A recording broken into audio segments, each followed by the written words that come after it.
Assalamualaikum warahmatullahi wabarakatuh. Terima kasih nih yang udah stay ke channel lagi di channel Lihat Isam Official ya guys. Semoga kalian selalu sehat dimanapun kalian berada. Berkah barokah untuk kita semuanya guys ya. Panjang umur, bahagia selalu. Pokoknya yang baik-baik deh, doa untuk kita semuanya guys ya. By the way, guys, kita bahas tentang money laundry lagi nih guys. Aduh, money laundry itu apa sih kak? Uangnya dicuci apa ya, bukan ya guys ya. Tapi banyak nih teman-teman kita yang masih nggak tahu nih tentang money laundry itu apa.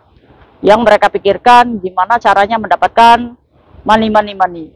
Ya diiming-imingi ya guys ya. Kalian tahu nggak, ternyata sindikatnya itu belum ketangkep, bandar besarnya itu belum ketangkep. Dan yang membengongkan ya guys ya, dia adalah orang Indonesia, dimana dia mengcover dirinya beli emas di Cosangsang, emasnya gede kayak gitu.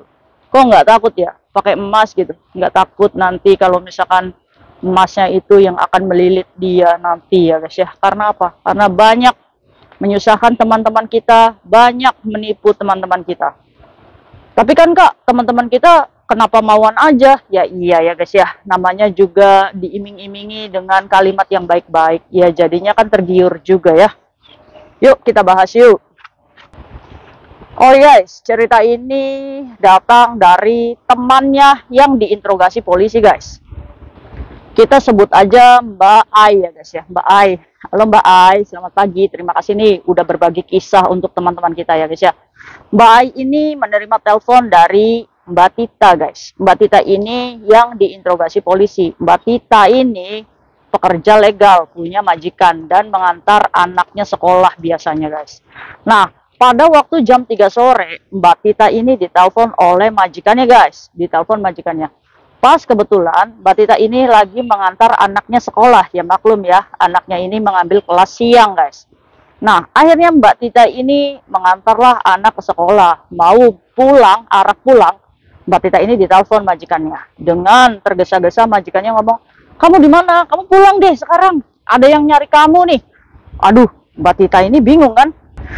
Mbak Tita ini bingung. Siapa yang nyari saya? Apanya? Oh, dengan tergesa-gesa dari Fortis Hill ke North Point itu kan cukup dekat ya guys ya. Akhirnya Mbak Tita ini bergegas lah. Kata bosnya, "Kamu naik taksi deh, naik bis," katanya, "biar cepet." Akhirnya Mbak Tita ini masuklah tuh ke rumah. Ternyata kalian tahu siapa yang mencari dia? Yang mencari dia adalah 4 polisi berseragam guys. Gila. Tanpa basa-basi, polisi ini langsung menjemput Mbak Tita pakai mobil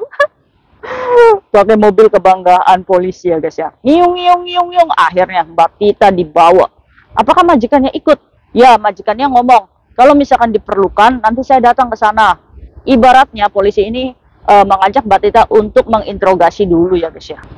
Nah, yang jadi pertanyaan, kok Mbak Tita ini kan pekerja kayak kita ya guys ya, kok bisa sampai 4 polisi yang menjemput? Siapakah ini Mbak Tita ini? Apakah Mbak Tita ini bandar atau pengedar narkoba? Akhirnya guys, sesampainya polisi, Mbak Tita ini diinterogasi. Kan sore ya dijemput polisinya tuh. Ya jam 5-an Mbak Tita ini mulai diinterogasi.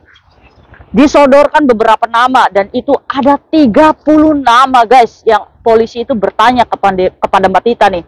"Kamu tahu nggak ini teman-teman kamu siapa? Sari, Dewi, Nani." Aduh, kalian namanya kira-kira ada nggak ya? Siap-siap aja dipanggil.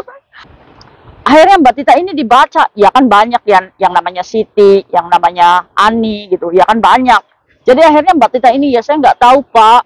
Akhirnya polisi ini mengatakan ke Mbak Tita, "Kamu ini kenapa bank ini banyak uang masuk?" Ya Mbak Tita juga awalnya itu sudah curiga karena beberapa hari yang lalu sudah 1 tahun dia ini guys, ada uang masuk sekitar 90.000 dolar Hongkong, sekitar 180 juta, 30.000 dolar Hongkong, sekitar 60 juta. Uangnya siapa? Iya kan? Nah, Bank Hongkong itu pasti mencurigai, dan apalagi kasus money laundry ini udah banyak banget nih di deretan para pekerja migran ya guys ya. Akhirnya polisi ini bertanya sama Mbak Tita, "Kemana ATM-mu?" Ya akhirnya ya mau nggak mau Mbak Tita ini kan karena punya majikan ya guys ya. Akhirnya Mbak Tita ngomong, "Saya jual 2 ATM-mu loh. Kamu jual kemana?" Saya bilang. Polisi ngomong sama Mbak Tita, "Jadi Pak begini." Akhirnya Mbak Tita ini ya mau nggak mau ngaku. "Jadi Pak, sebenarnya saya menjual ke teman Indo. Saya nggak tahu posisinya dia itu ilegal atau resmi. Tapi namanya itu Noni. Dikasih tahu tuh sama Mbak Tita yang namanya Noni. Nah, kebetulan handphonenya Mbak Tita juga ada tuh yang namanya Noni. Akhirnya guys, handphonenya Mbak Tita disita. Majikannya disuruh datang guys. Nah, pas majikannya datang, itu polisi menjelaskan bahwa cecemu ini terlibat kasus money laundry. Terus Mbak Tita ini ngomong sama majikannya, tapi saya nggak terima uangnya. Saya waktu itu memang dikasih uang 5.000 satu ATM guys. Gila nggak? 5.000. Itu Mbak Tita menjual 2 ATM loh. Berarti Mbak Tita itu mendapatkan 10.000 guys. Sekitar 20 juta menjual 2 ATM-nya aja. Berarti ini sindikat besar nih. Nggak mungkin banget kalau kita menerima 5.000 dari penjualan 1 ATM. Dan nama-nama yang ditunjukkan polisi itu, Mbak Tita cari aman aja. Saya nggak tahu Pak, kalau nama-nama itu saya juga nggak kenal. Saya cuma kenal yang namanya bandarnya aja. Di mana kamu kenal? Saya kenal waktu itu di TST guys. Akhirnya guys, katanya polisinya, ini mah sudah ketangkap katanya kayak gitu. Ada lagi nggak yang kamu kenal? Nggak ada. Jadi ternyata bandarnya Mbak Tita ini udah ketangkep kemarin-kemarin, makanya dia itu memberitahukan alamatnya Mbak Tita. Kan kurang ajar ya. Akhirnya Mbak Tita ini diinterogasi sampai jam 1 malam. Apakah handphonenya Mbak Tita ini dikembalikan? Enggak guys, jaminan masih dalam penyelidikan. Karena ini kasusnya besar banget guys. Siapa yang terlibat? Ada laporan dari bank internasional guys. Dari luar negeri nih pengiriman uangnya banyak. Apakah ini penipuan? Bisa jadi. Apakah ini bandar narkoba? Bisa jadi. Kita hanya dimanfaatkan guys, keluguan kita, kekurangan kita, sehingga kita lumayanan ya guys ya, mendapatkan uang. Ya siapa yang nggak tergiur? Kita dikasih 20 juta loh, untuk membuat 2 ATM aja. Padahal saat kita membuat ATM itu syaratnya nggak sulit ya guys ya. Akhirnya, Mbak Tita ini dijamin guys, oleh majikannya, dibayar waktu itu. Sama majikannya $1.000. Penjaminan Mbak Tita untuk keluar dari polisi guys. Tapi handphonenya Mbak Tita nggak dikembalikan nih. Akhirnya sampai rumah Mbak Tita ini ya dimarahin lah sama bosnya. Aduh, kita bahas yuk kasus ini. Oh guys, saya nggak berhenti-berhentinya ngomong ke kalian.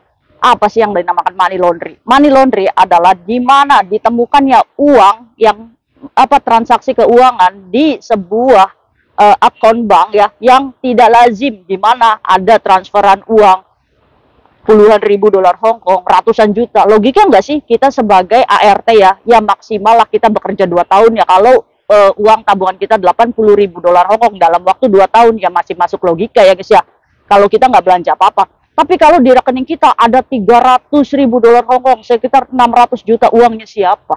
Iya kan? Nah ini yang dinamakan penipuan money laundry ya guys ya, dimana nih para pekerja migran seperti kita ini diiming-imingi untuk membuat salah satu bank Hong Kong nih kayak gini. Ini adalah Hang Seng, dimana kalian ini menjual kartu ATM ini ke orang lain. Nih misalkan kamu mau nggak bikin ATM Hang Seng ini? Ini kan cuma modalnya 500 dolar aja untuk dapat ini, serta paspor kita dan ID card kita, visa kerja kita. Sehingga 500 dolar itu kita bisa membuat ATM Bank Hong Kong ya guys ya. Ini salah satunya Hang Seng. Nah di mana nanti uang 500 dolar itu kita bisa tarik kembali. Setelah kita tarik kembali uangnya, baru ATM ini kita jual kepada sindikat. Berapa? Ya tergantung sindikatnya itu mau membeli ATM kita berapa. Nah beredar di luar, ini termasuknya Mbak Tita ini. Paling gede nih guys, 5.000 dolar satu ATM. Biasanya anak-anak cuma diimingi 1.000 sampai 2.000 dolar Hong Kong, sekitar 4 juta. Bagi orang-orang yang lagi kesulitan, itu ya menggiurkan sekali ya guys ya. Kita cuma datang ke bank, kita jual ATM-nya, selesai. Kita dapat uang 2.000 dolar sebagai tambahan kita ya guys ya.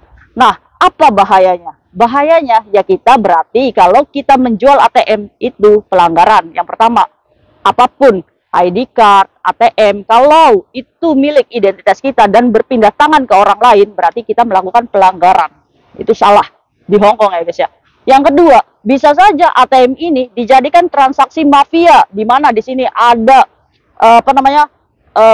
obat-obatan terlarang atau penipuan. Nah, ini adalah data kalian di sini. Berarti polisi akan lebih mudah melacak kalian di mana tempatnya, dimanapun. Kalau kalian masih tinggal di Hong Kong, pasti kena. Pasti dijemput kayak Mbak Tita ini, guys. Nah, gimana Kak? Kalau kita sudah sudah terlanjur menjual, tapi kita belum dipanggil polisi. Oke, kita bermain pintar, guys. Kalau kalian sudah menjual ATM ini dengan uang yang kalian sudah terima, dan saat ini polisi belum mencari, kalau kalian sadar, kalau kalian menjual ATM, saya kasih tahu, kita harus menjadi pintar, PMI pintar. Di mana? Kalian masih punya nggak nih nomor rekeningnya? Kalian masih ingat nggak nomor rekening? Ini nomor rekening kalian ya. Kalian masih ingat nggak nomor rekening ini? Kalau masih, kalian datang ke Hang Seng misalkan. Ngomong, Pak, saya ATM-nya hilang. Boleh nggak saya tutup rekening? Saya nggak mau ada masalah. Itu jalan keluarnya. Jadi kita pintar ya guys ya. Kitanya udah dapat fee, ya kita tutup rekening aja biar aman. Nah, kalau misalkan kalian nggak apal nih nomor rekeningnya, oke, kalian bawa ID card aja, KTP, sama nomor HP yang waktu itu didaftarkan ke banknya guys ya. Kalian datang, Pak, ATM saya hilang, tapi saya lupa nomor rekeningnya. Ini KTP saya, boleh nggak atas nama KTP ini, di rekening ini, boleh nggak saya tutup aja? Oke, jadi setidaknya kita mengambil start awal sebelum kita tertangkap ya guys ya. Jangan sampai kalian menyusul seperti Mbak Tita. Bisa jadi nama kalian ada di daftar 30 pencarian polisi saat ini. Nauzubillah min dzalik ya guys ya. Semoga kita masih aman, semoga kita masih terjaga ya guys ya. Itu ya. Buat kalian yang sadar kalau ATM-nya dijual, cepat-cepat datang ke bank bersangkutan untuk close account atau close akun. Jadi pintar. Jangan kita mau dibodoh-bodohi sama mereka. Oh guys, menurut Mbak Ai, ini sindikatnya begini guys. Ini sindikat yang paling besarnya ini belum kena guys. Ini disebutnya mami-mami. Mami-mami apa ya guys ya?